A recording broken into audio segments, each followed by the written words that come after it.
کیونکہ آج سے 96 گھنٹے، جب آپ یہ ویڈیو دیکھ رہے ہوں گے 72 سے 96 گھنٹوں کے بعد 9 مئی آ رہا ہے، آپ جب یہ ویڈیو دیکھ رہے ہیں تو 5 مئی ہے، اور 9 مئی جسے پاکستان تحریک انصاف حقیقی طور پر ہمیشہ سے گزشتہ 11.5 ماہ سے، بلکہ اس سے بھی زیادہ عرصہ ہو چکا ہے، تقریباً 1 سال کا 4-5 دن ہی باقی ہیں، مسلسل پاکستان تحریک انصاف اسے فالس فلیگ آپریشن قرار دے رہی ہے، اور اس حوالے سے تمام تر ثبوت پاکستان تحریک انصاف اور عمران خان کے پاس موجود ہیں۔ عمران خان تو بارہا یہ بات بھی کر چکے کہ عدالتی کمیشن بنایا جائے، جوڈیشل کمیشن بنائے، تمام تر تحقیقات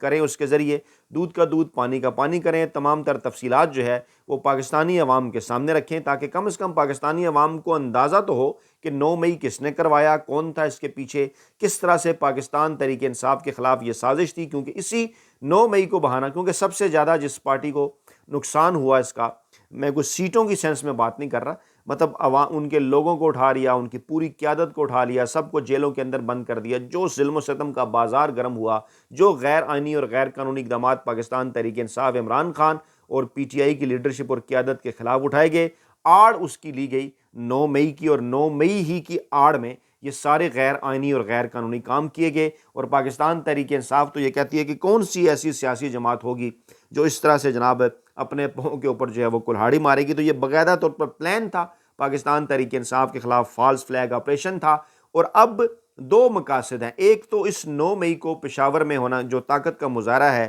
جے یو آئی کا، کیونکہ انہوں نے پلیٹ فارم ابھی کسی دیگر سیاسی جماعت کے ساتھ انہوں نے شیئر نہیں کیا، اور ابھی فی الحال انہوں نے پی ٹی آئی کے ساتھ چلنے کا فیصلہ بھی انہوں نے نہیں کیا، اور اب وہ یہ بھی کہہ رہے ہیں کہ فی الحال ہم یہ نہیں چاہتے کہ کوئی ہماری تنظیمی قوت کو استعمال کرے۔ خطاب جو انہوں نے قومی اسمبلی کے اندر کیا تو انہوں نے شہباز شریف اور نواز شریف کو احتجاجی تحریک کی دعوت دے ڈالی، جو کہ اس وقت 8 فروری 2024 کے ہونے والے جو الیکشن تھے، جو نتائج جعلی بنائے گئے فارم 47 کی روشنی میں، اس کے سب سے بڑے جو بینیفیشری ہیں یہ دونوں بھائی اور آصف زرداری، ان کو وہ دعوتیں دیتے جو ہیں وہ پھر رہے ہیں۔ مولانا فضل الرحمان صاحب، کیونکہ مولانا فضل الرحمان صاحب کے اس تحریک کے اندر ایک کنفیوژن ہے، کیونکہ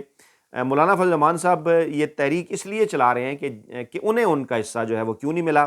اگر تو وہ صاف بات کریں جو انہوں نے کی بھی کہ حکومت پاکستان تحریک انصاف کا حق ہے، آئین اور قانون کے تحت انہوں نے الیکشن جیتا، انہی کے حوالے حکومت کی جائے، لیکن مسئلہ کچھ اور ہے۔ مولانا فضل الرحمان صاحب کے جو قریبی ذرائع ہیں ان کا یہ کہنا ہے کہ ان کا گلہ یہ ہے اسٹیبلشمنٹ سے کہ جہاں باقی لوگوں کو آپ نے جتوا دیا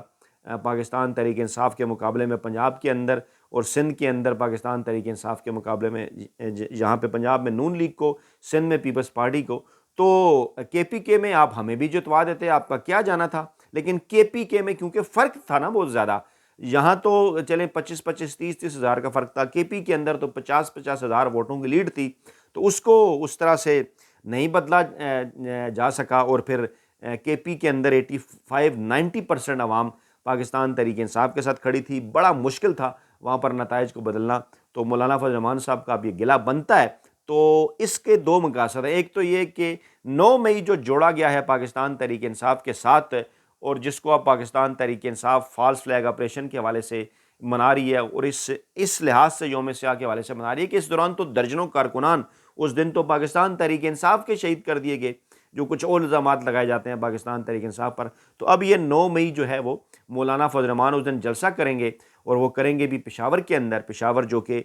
کے پی کے کا دارالحکومت ہے، کے پی کے جو پاکستان تحریک انصاف کا گڑھ ہے اور پشاور ان کا سینٹر ہے، تو وہاں پر وہ 2 طرح سے میسج دینا چاہتے ہیں، جہاں چلیں اسٹیبلشمنٹ کو بھی ایک میسج چلا جائے گا، اور ساتھ ایک میسج بھی دیکھیے جناب کہ جے یو آئی فے جو ہے وہ بڑی قوت ہے جی، کے پی کے اندر خالی عمران خان یہاں بڑی قوت نہیں ہے۔ تو یہ اس قسم کی جو گیمز ہیں نا، مائنڈ گیمز، یہ اس وقت چل رہی ہیں، لیکن مائنڈ گیم میں عمران خان سے بڑا ماہر کوئی نہیں، الحمدللہ انہوں نے ثابت کیا۔ اعصابی جنگ کے نتیجے میں جس طرح سے انہوں نے اپنے تمام تر سیاسی مخالفین کو شکست دی ہے، وہ جناب آپ کے سامنے ہے۔ دوسری بڑی خبر پیپلز پارٹی کے حوالے سے ہے کہ وفاقی حکومت میں انہوں نے شمولیت کا فیصلہ کر لیا ہے۔ ذرائع کا یہ دعویٰ ہے کہ 8 وزارتیں جو ہیں وہ انہیں ملنے کا امکان ہے۔ 1-on-1 ملاقات ہوئی ہے بلاول کی شہباز شریف صاحب سے، تو شروع میں ذرا انہوں نے ایک ماحول بنایا نا کہ جناب نہیں، ہم اس حکومت کا ایسا نہیں بنیں گے جناب، ہم آپ کی حکومت بنوا دیتے ہیں، لیکن یہ سارا کچھ طے تھا کہ اگلے فیز کے اوپر جا کے پہلے ذرا وہ بن جائے نا، ان کے گورنر بھی بن گئے، صدر زرداری صاحب بھی آ گئے، کے پی اور پنجاب کی گورنرشپ بھی مل گئی، تو اب آہستہ آہستہ وزارتوں کی طرف بھی جا رہے ہیں۔ تو پیپلز پارٹی اور آصف زرداری ہمیشہ سے زیادہ ان کی نظر میں سے چاہے بہتر طریقہ کہا جائے، لیکن ایک جو ہے وہ اصولی طور پر تو اسے گھٹیا طریقہ ہی کہا جائے گا کہ ان کی یہ جو ڈیل ہوتی ہے پاکستان کے جو ہے وہ اسٹیبلشمنٹ کے ساتھ، کیونکہ یہ بھی مافیا ہیں تو انہیں اچھی طرح سے ایک دوسرے کے کاموں کا اندازہ ہے، تو اس لحاظ سے یہ اس ڈیل کے اندر جو ہے وہ زیادہ کچھ حاصل کر لیا کرتے ہیں، تو اسی کے اوپر پھر یہ خوش رہتے ہیں۔ پارٹی کا جناب انہوں نے جو ہے وہ بیڑا غرق کر دیا۔ اچھا معاف کیجیے گا، رانا ثناء اللہ صاحب کی ایک سٹیٹمنٹ سامنے آئی سہولت کاری کی جو انہوں نے کی۔ یہ جو حملہ ہے بیسیکلی حملہ ہے کیا؟ پہلے میں اس حملے کی جانب آپ کو لے کر جاؤں کہ یہ بیسیکلی حملہ کیا ہے۔ حملہ جناب یہ ہے، اور وہ شرمناک حملہ ہے ساتھی ججز کے اوپر، کہ یہ جو دونوں ان کے ساتھی جج صاحبان ہیں۔ اچھا پہلے شرمناک اس حملے کی میں وجہ آپ کو بتا دوں۔ جسٹس منیب اختر صاحب وہ جج ہیں جو کہ آئین اور قانون کے تحت تمام تر ان کے ریمارکس اس وقت سامنے آتے رہے جب قاضی فائز عیسیٰ صاحب کے اوپر ایک جینون قسم کا ریفرنس آیا، اور بجائے یہ کہ وہ اس ریفرنس کے آگے سرنگو ہو کے اپنے جو ایسٹس ہیں وہ پاکستانی عوام کے سامنے رکھتے، منی ٹریل دیتے، ایسٹ تو خیر آگے ان کے سامنے منی ٹریل دیتے، بتاتے کہ یہ ایسٹ انہوں نے ان کی اہلیہ نے کیسے بنائے بیرون ملک، لیکن وہ ٹیکنیکلٹیز کے اندر جو ہے وہ پڑ گئے۔ اس کے بعد پھر جو کچھ ہوا وہ پوری تاریخ ہے، اسے دہرانے کی ضرورت نہیں۔ تو اس وقت جسٹس عائشہ ملک تو سپریم کورٹ کا حصہ نہیں تھی، جسٹس منیب اختر تھے سپریم کورٹ کا حصہ، اور جسٹس منیب اختر کے جو ریمارکس اس وقت آتے تھے سامنے، جن میں جسٹس اعجاز الاحسن بھی تھے، جسٹس منیب اختر بھی تھے، اور پھر یہ وہ دونوں جج صاحبان تھے کہ یہ جو آئینی اور قانونی موقف لے رہے تھے، جو کہ جائز آئینی اور قانونی موقف تھا، اس کا فائدہ پاکستان تحریک انصاف اور عمران خان کو ہوتا تھا، اور جو مافیا ہینڈلرز اور سہولت کار جو کہ غیر آئینی نقطہ نظر کے اوپر کھڑے تھے، یہ ان کے خلاف تھے، چاہے پنجاب اور کے پی کے الیکشن، مرکز کے الیکشن کا معاملہ ہو، یا بعد میں بھی چاہے جو کچھ ہوا ہو۔ جسٹس اعجاز الاحسن تو خیر بعد میں ان کے اوپر دباؤ بڑھایا گیا، وہ دوست کہتے ہیں کہ قاضی فائز عیسیٰ صاحب سے جو ہے وہ بلے کا نشان پی ٹی آئی کا ختم کرنے کے لیے جب سودے بازی ہوئی کچھ لوگوں کی، تو انہیں اعجاز الاحسن صاحب کا سر پیش کیا گیا، تو جس کے بعد انہوں نے اس بات کو مان لیا۔ یہ میں بات نہیں کر رہا، ان کے اپنے قریبی لوگ کہہ رہے ہیں جو کبھی ان کے فیورٹ یوٹیوبرز ہوا کرتے تھے۔ پھر اس کے بعد جسٹس منیب اختر کیونکہ بڑے دبنگ ریمارکس دیا کرتے تھے قاضی فائز عیسیٰ صاحب کے، ہے نا وہ مطلب گرج تو ہے، پاکستان کی تاریخ کے متنازع ترین چیف جسٹس ہیں، جیسے عمران خان کے اوپر انہوں نے گرج نکالی، دیگر لوگوں جس طرح سے وہ عدالت کے اندر کرتے ہیں وہ آپ کے سامنے ہمیں کو بتانے کی ضرورت نہیں ہے۔ ان کے ساتھی جو ان کے فیورٹ یوٹیوبرز ہیں، کسی دور میں ان کے بڑے قریب ہوا کرتے تھے، وہ خود بتا رہے ہیں کہ قاضی فائز عیسیٰ صاحب نے کیسے انہیں مایوس کیا، اور یہ تو پکے ہی جناب علی اسٹیبلشمنٹ کے ساتھ الائن نکلے۔ تو خیر اب حملہ بیسیکلی اس کی وجہ یہ ہے کہ منیب اختر کو بھی اب نہیں پسند کرتے قاضی فائز عیسیٰ صاحب۔ جسٹس عائشہ ملک بھی کیونکہ ریمارکس دیتی ہیں آئین اور قانون کی روشنی میں، فل کورٹ میٹنگ ہوئی، دوسرے بینچ کا اجلاس ہوا، معاف کیجیے دوسرے بینچ کی سماعت ہوئی، وہاں پر جس قسم کے ریمارکس ہمیشہ سے ایک بینچ کے اندر اگر عائشہ ملک صاحبہ ہوں، منیب اختر صاحب ہوں، قاضی صاحب بھی اس کی سربراہی کر رہے ہوں، تو ان دونوں نے بڑے دبنگ انداز میں ہمیشہ اپنا موقف جو ہے وہ سماعت کے دوران پیش کیا، جو کہ آئینی اور قانونی موقف ہے۔ اور آئینی اور قانونی موقف آپ جب بھی رکھیں گے تو ڈیفینیٹلی اس وقت عمران خان اور پاکستان تحریک انصاف آئین اور قانون کے ساتھ کھڑے ہیں، تو انہیں اس کا فائدہ ہوگا، تو جب انہیں فائدہ ہوگا تو جو ان کے بغض کا شکار ہیں وہ ان کے مخالف ہو جائیں گے۔ تو بالکل ایسا ہی ہے، قاضی فائز عیسیٰ صاحب نے یہ جو شرمناک حملہ کیا ہے، اس کی وجہ یہ ہے کہ جناب یہ دونوں جو جج صاحبان ہیں یہ انہیں ذاتی طور پہ پسند نہیں ہے۔ اچھا اب یہ حملہ کیا ہے؟ شرمناک حملہ یہ ہے کہ یہ جو دونوں مستقبل کے چیف جسٹس صاحبان ہیں، انہیں کسی طریقے سے بھی روکا جائے یہ چیف جسٹس نہ بن سکیں۔ یہ جناب سپریم کورٹ کے ذرائع کا بھی دعویٰ ہے، ان دونوں ججز کے قریبی ذرائع کا دعویٰ ہے کہ قاضی فائز عیسیٰ صاحب کی یہی خواہش ہے، اور اس خواہش کا اظہار انہوں نے ذرائع کا یہ دعویٰ ہے کہ اس موجودہ حکومت کے ساتھ انہوں نے کر رکھا ہے، پاکستانی اسٹیبلشمنٹ کو بھی انہیں اس خواہش کا اظہار ہے، کیونکہ وہ کہتے ہیں نا کہ وہ کہتے ہیں نا کہ جو آپ کا دشمن ہے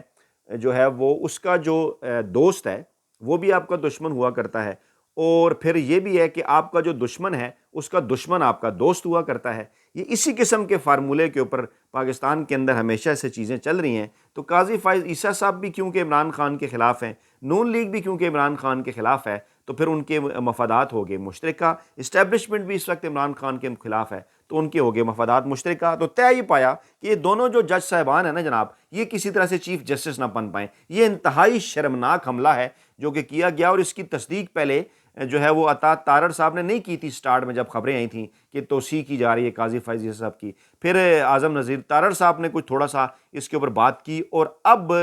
اب جناب رانا ثناء اللہ صاحب نے بڑا انکشاف کیا ہے، اور وہ بڑا انکشاف یہ ہے، انہوں نے کہا کہ چیف جسٹس کی ریٹائرمنٹ کی عمر بڑھائیں یا نہ بڑھائیں، مدت فکس ہونی چاہیے۔ اچھا اب اس کے اندر خبر کی ڈیٹیل کیا ہے؟ وہ کہتے ہیں جناب کہ مدت فکس ہونی چاہیے، چاہے ان کی مدت آپ جو ہے وہ بڑھائے نا. اور موصوف یہ کہہ رہے ہیں کہ اس پر تو مدت کے اوپر تو بڑے عرصے سے بات ہو رہی ہے، اور جناب 14 دن کے لیے بھی چیف جسٹس بن جاتے ہیں، یہ مذاق تو بن جاتا ہے. ساری باتیں انہوں نے پہلے نہیں سوچی نا،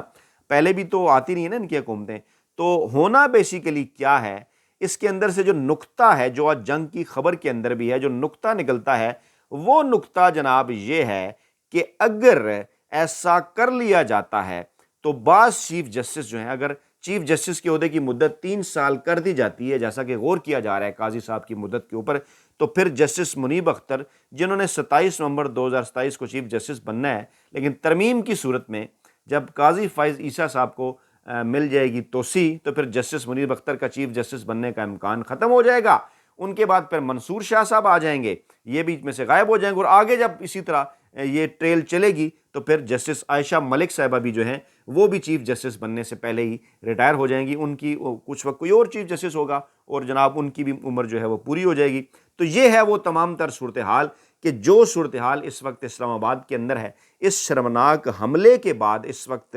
بڑے لیول کے اوپر یہ بات جو ہے وہ سوچی بھی جا رہی ہے، لوگ اس کے اوپر ڈسکس کر رہے ہیں کہ کیا کوئی شخص اپنے ذاتی مفادات کے حصول کے لیے اس حد تک بھی جا سکتا ہے، ذاتی بغض کا جو ہے وہ بدلہ لینے کے لیے اس حد تک بھی جا سکتا ہے. آپ کے کمنٹ کا، آپ کے فیڈ بیک کا انتظار رہے گا. اپنا بہت خیال رکھیے گا، دعاؤں میں یاد رکھیے گا. نئی ویڈیو کے ساتھ جلد حاضر ہوں گے. اللہ نے کے بعد.